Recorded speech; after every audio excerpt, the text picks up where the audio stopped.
الحمد للہ رب العالمین والصلاة والسلام علی رسولہ الکریم وعلی آلہ واصحابہ اجمعین۔ مطالعہ حدیث کے آج کے سیشن میں ہم چند ایسی احادیث کا مطالعہ کریں گے جو ہمیں سماج میں معروفات کے قیام اور منکرات کے ازالے، بھلائیوں کو پھیلانے اور برائیوں کو روکنے کے ہمارے اس مشن پر ہمیں آمادہ کرتی ہے، ہمیں ترغیب دیتی ہے، اس کے لیے ہمیں آگے بڑھنے کا سبق دیتی ہے۔ یہ حدیث ابن ماجہ سے پڑھی جا رہی ہے۔ ام المومنین حضرت عائشہ رضی اللہ تعالی عنہما بیان فرماتی ہیں، رسول اللہ صلی اللہ علیہ وسلم میرے پاس تشریف لائے۔ میں نے آپ صلی اللہ علیہ وسلم کے چہرے سے اندازہ کر لیا کہ کوئی بات درپیش ہے۔ آپ صلی اللہ علیہ وسلم نے وضو فرمایا اور کسی سے کوئی بات نہیں کی، مسجد چلے گئے، وہاں ممبر پر بیٹھے اور اللہ تعالیٰ کی حمد و ثنا کے بعد فرمایا، لوگو، اللہ تمہارے لیے فرماتا ہے کہ بھلائی کا حکم دو اور برائی سے روکو، اس سے پہلے کہ تم دعا کرو اور میں تمہاری دعا قبول نہ کروں، اور تم مجھ سے مانگو اور میں تمہیں نہ دوں، اور مجھ سے مدد طلب کرو اور میں تمہاری مدد کروں۔ آپ صلی اللہ علیہ وسلم نے اس سے زیادہ اور کوئی بات ارشاد نہیں فرمائی اور ممبر سے اتر آئے۔ یہ ابن ماجہ سے یہ حدیث پڑھ کر آپ کو سنائی گئی ہے۔ اس میں جو اہم بات ہے وہ اس ہمارے کام کے بارے میں ہے کہ ہم سماج میں، معاشرے میں بھلائی کا حکم دیتے رہنا چاہیے، لوگوں کے درمیان میں ان کو نیکی کا، بھلائی کا، اچھے کام کا، بھلے کام کا انہیں حکم دیتے رہنا چاہیے، اور انہیں برائی سے، گناہ سے، بدی سے، ظلم سے روکتے رہنا چاہیے۔ یہ غیر معمولی کام ہے، بہت اہم کام ہے۔ حدیث مبارک میں یہ بات کہی گئی ہے کہ یہ کام کرتے رہو۔ اگر یہ کام کرنے کا عمل، یہ کام ہم سے چھوٹ گیا تو اس سے پہلے کہ تم دعا کرو اور میں تمہاری دعا قبول نہ کروں، اللہ بزرگ و برتر ہماری دعا قبول نہیں کریں گے۔ تم مجھ سے مانگو اور میں تمہیں نہ دوں، ہم اللہ سے مانگیں گے لیکن اللہ ہماری مانگ اور ہماری دعا کو قبول نہیں کریں گے۔ اور مجھ سے مدد طلب کرو، ہم اللہ سے مدد طلب کریں گے لیکن اللہ تعالی ہماری مدد نہیں فرمائے گا۔ کیوں؟ اس میں کہا گیا کہ ایک بنیادی فریضہ ہے، وہ یہ ہے کہ تم بھلائی کا حکم دیتے رہو، بھلائی کا حکم دیتے رہو۔ وہ جو بہت مشہور قرآن مجید کی آیت ہے جو بارہا ہم سنتے ہیں، جس میں امت کے بارے میں کہا گیا، کنتم خیر امۃ اخرجت للناس تأمرون بالمعروف وتنہون عن المنکر وتؤمنون باللہ،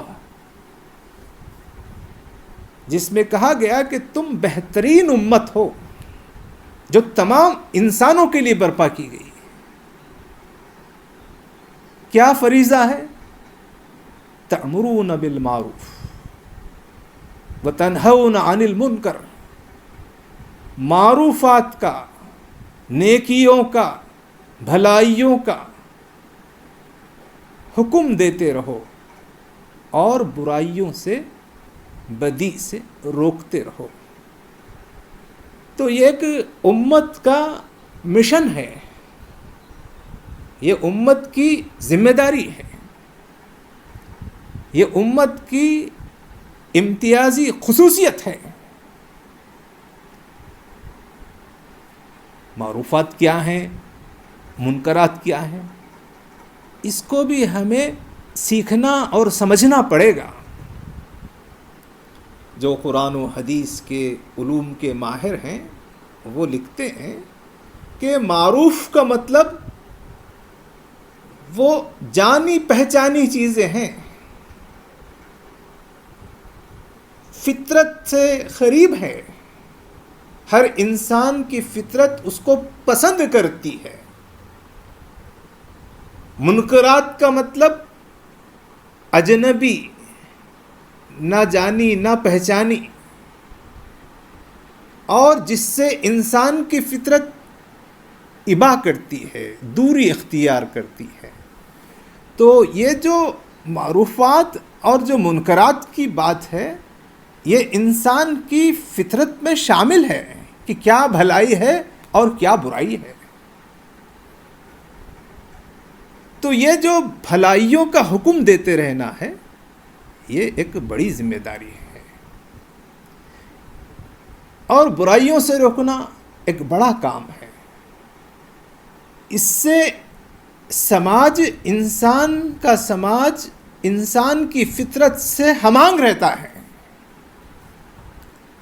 اگر ہم بھلائیوں کا حکم دینا چھوڑ دیتے ہیں، برائیوں سے روکنا چھوڑ دیتے ہیں، تو سماج فطرت سے دور ہو جاتا ہے۔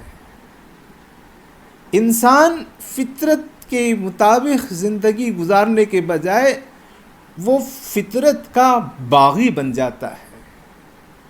اس سے سماج درہم برہم ہو جاتا ہے۔ تو یہ ایک ایمانی فریضہ ہے، ایمان کا تقاضا ہے کہ ہم سماج میں بھلائیوں کے لیے کام کریں اور برائیوں کو روکنے کا کام کریں۔ یہ ایک انسانی ذمہ داری ہے، ہم انسان ہیں، ہمارا سماج انسانی سماج ہے، ہم کو انسانوں کے سماج سے ہمدردی اور محبت ہے۔ ہم انسانی سماج میں بگاڑ کو دور کرنا چاہتے ہیں۔ تو یہ ایک انسانی ذمہ داری ہے، ایک اخلاقی ذمہ داری ہے، یہ ایمان کا تقاضا ہے، یہ انسانیت کا تقاضا ہے، یہ اخلاق کا تقاضا ہے کہ ہم معروفات کے قیام کے لیے اور منکرات کے ازالے کے لیے ہم کام کریں۔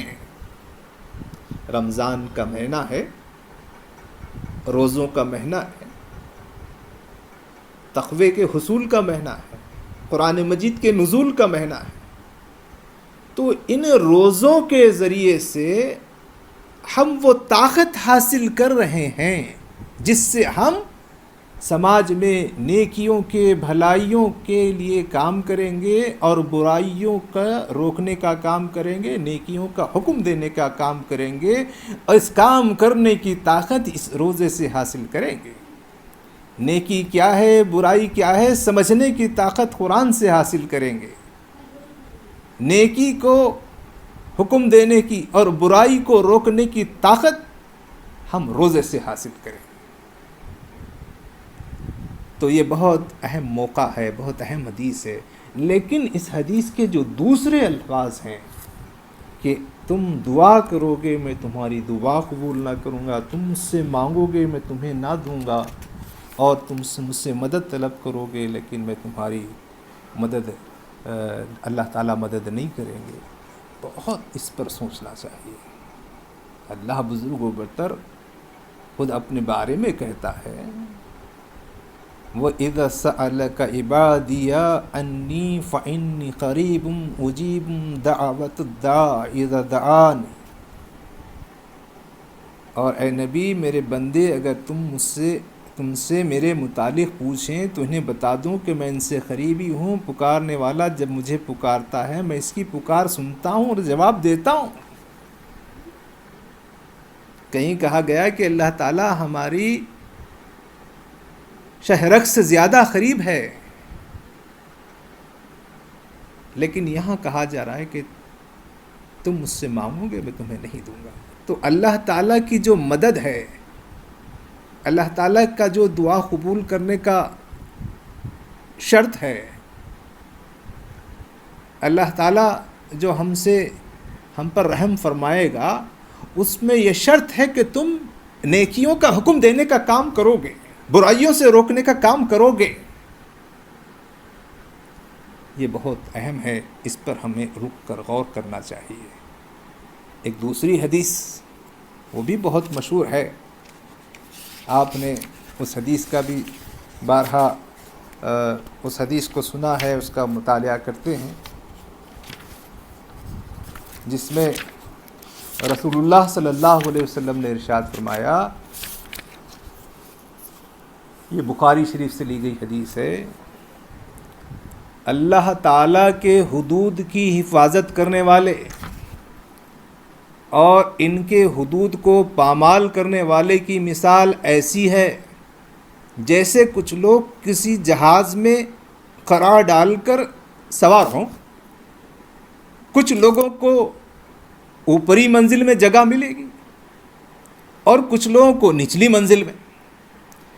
جو لوگ جہاز کی نچلی منزل میں ہوں، انہیں جب پانی کی ضرورت پڑے تو وہ اوپر والوں کے پاس سے گزرنا پڑے، تو وہ کہنے لگیں کہ اگر ہم نچلے حصے میں کوئی سوراخ کر لیں تو اوپر والوں کو تکلیف نہ پہنچائیں۔ اب اگر لوگ انہیں ایسا کرنے دیتے ہیں تو سب ڈوب جائیں گے، اور اگر انہیں کرنے سے روک دیتے ہیں تو وہ بھی بچ جائیں گے اور سبھی بچ جائیں گے۔ یہ بہت مشہور حدیث ہے، نعمان بن بشیر کی رضی اللہ تعالیٰ عنہ سے روایت کردہ۔ اس میں کہا گیا ہے کہ جہاز قرار ڈالا گیا، کچھ کو اوپر کی منزل ملی، کچھ کو نیچے کی منزل ملی، اوپر پانی رکھا ہوا ہے، نیچے منزل کے لوگ اوپر جا کر پانی پینے میں دشواری محسوس کرنے لگے یا لوگوں کو تکلیف محسوس کرنے لگے، نیچے سوراخ کرنے لگے۔ اگر لوگ انہیں نہ روکیں گے تو سب ڈوب جائیں گے۔ تو یہ جو معاشرہ ہے، یہ جو سماج ہے، وہ بھی جہاز کی مانند ہے۔ یہ بھی ایک جہاز ہے جو چل رہا ہے، یہ زندگی کا جہاز ہے، یہ معاشرے کا جہاز ہے۔ یہاں بھی کچھ لوگ الگ الگ منزلوں میں ہیں۔ تو جو لوگ سماج میں برائی پھیلاتے ہیں وہ اس زندگی کے جہاز میں سوراخ پیدا کر رہے ہیں۔ اگر معاشرے کے لوگ ان کو اس سوراخ بنانے سے نہ روکیں گے تو پورا معاشرہ ان برائیوں، ان گناہوں کے اندر مبتلا ہو جائے گا۔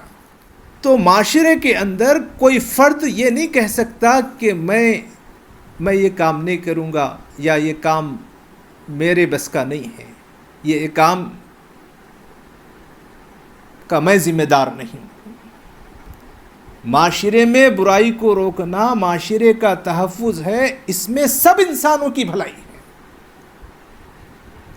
اگر معاشرے کے اندر برائیوں کو پنپنے کا موقع ملے گا تو نیک لوگ بھی، صالح لوگ بھی ان برائیوں کے اثرات سے محفوظ نہیں رہ سکتے ہیں۔ اس لیے ہمیں برائیوں کے سیلاب کو، برائیوں کے پھیلانے والے ذرائع کو روکنے کی مسلسل کوشش کرنا چاہیے۔ برائی کیا ہے؟ جھوٹ ہو، ظلم ہو، فحاشی ہو، ناپ تول میں کمی ہو، قتل ہو، شراب ہو، اللہ سے بغاوت ہو، بے حیائی ہو، عریانیت ہو، ڈرگس ہوں، بددیانتی ہو، برائیوں کی کوئی ہم فہرست نہیں گنا سکتے ہیں۔ نیکیوں کی بھی کوئی فہرست نہیں، برائی اور بھلائی سب پر عیاں ہے، لیکن فرد یہ نہ کہے کہ میرے اکیلے سے کیا ہوگا۔ اگر ہر آدمی یہی سوچتے رہے کہ میرے اکیلے کے برائیوں کے روکنے سے کیا ہوگا، تب پھر سماج میں ہم برائیوں کو روکنے میں کامیاب نہیں ہو سکتے۔ ہر فرد کو اس میں شامل ہونا ہوگا، ہر مسلمان اس بات کی کوشش کرے۔ اب اگر ہم خود برائیوں کا شکار ہو گئے، گناہوں کا شکار ہو گئے، اور ہم خود برائیوں کا ارتکاب کرنے لگے ہیں، تو ہمیں توبہ کرنی ہوگی، اور ہم میں کے ان لوگوں کو جو اس کا دمخم رکھتے ہیں، جیسے کہ اللہ بزرگ و برتر نے قرآن مجید میں ارشاد فرمایا ہے، وَلْتَكُمْ مِنْكُمْ أُمَّةٌ يَدْعُونَ إِلَى الْخَيْرِ وَيَأْمُرُونَ بِالْمَعْرُوفِ وَتَنْهَوْنَ عَنِ الْمُنْكَرِ، کہ تم میں سے کچھ لوگ تو ضرور ایسے ہونے چاہیے جو لوگوں کو بھلائیوں کی طرف بلائیں۔ وَمَنْ أَحْسَنُ قَوْلًا مِّمَّنْ دَعَا إِلَى اللَّهِ وَعَمِلَ صَالِحًا وَقَالَ إِنَّنِي مِنَ الْمُسْلِمِينَ، اس سے بہتر کس کی بات ہو سکتی ہے جو لوگوں کو اللہ کی طرف بلائے اور اعمال صالحہ کرے۔ تو یہ جو روکنے کا جو عمل ہے، اس پر ہم کو سنجیدگی اختیار کرنی چاہیے، اس مشن کو اختیار کرنا چاہیے۔ رمضان کے اس مہینے کی برکت سے، روزوں کے اس اہتمام سے، تقوی کی اس دولت سے، قرآن مجید کی اس ہدایت سے، ہم سماج میں بھلائیوں کے لیے کام کرنے والے، بھلائیوں کا حکم دینے والے اور برائیوں سے روکنے والے بنے۔ آخر میں وہ بہت مشہور حدیث جو آپ اکثر سنتے رہتے ہیں، اس کا بھی ہم مطالعہ کر لیں۔ مسلم شریف کی حدیث ہے، حضرت ابو سعید خدری رضی اللہ تعالی عنہ سے روایت ہے کہ رسول خدا صلی اللہ علیہ وسلم نے فرمایا، تم میں جو کوئی کسی برائی کو دیکھے تو اسے چاہیے کہ اس کو اپنے ہاتھ سے بدل دے، اور اگر اسے اس کی استطاعت نہ ہو تو پھر وہ اپنی زبان کے ذریعے سے اس خدمت کو انجام دینے کی کوشش کرے، اور اگر اس کی بھی استطاعت نہ ہو تو پھر اپنے دل سے اسے برا جانے، اور یہ سب سے کمزور ایمان ہے۔ نبی صلی اللہ علیہ وسلم نے یہ ارشاد فرمایا۔ تو اصل اہمیت یہی ہے کہ ہمیں برائیوں کے خلاف جہاد، محنت، کوشش کرنی چاہیے۔ برائیوں کے خلاف جہاد طاقت سے روکنے کا مطلب کوئی لڑائی اور جھگڑا نہیں ہے۔ محبت سے ہم کام کریں، انہیں سمجھائیں، ان کی خیرخواہی ہو، ان سے محبت ہو اور ان سے بات چیت ہو۔ ہاتھ سے روکنا تو اس گفتگو اور بات چیت کا آخری مرحلہ ہے، لیکن کمر بستہ ہونا چاہیے۔ جب تک سماج میں ایسے لوگ فعال نہ ہوں گے، متحرک نہیں ہوں گے، یہ سماج برائیوں سے، اخلاقی بگاڑ سے بچ نہیں پائے گا۔ اب اخلاقی بگاڑ اور برائیاں سر چڑھ کر بول رہی ہیں۔ اللہ تعالیٰ کیسے دعائیں قبول کرے؟ وہ بہت مشہور حدیث ہے، اس کا ذکر آپ سن لیں، اس پر ہم آج کی گفتگو مکمل کریں گے۔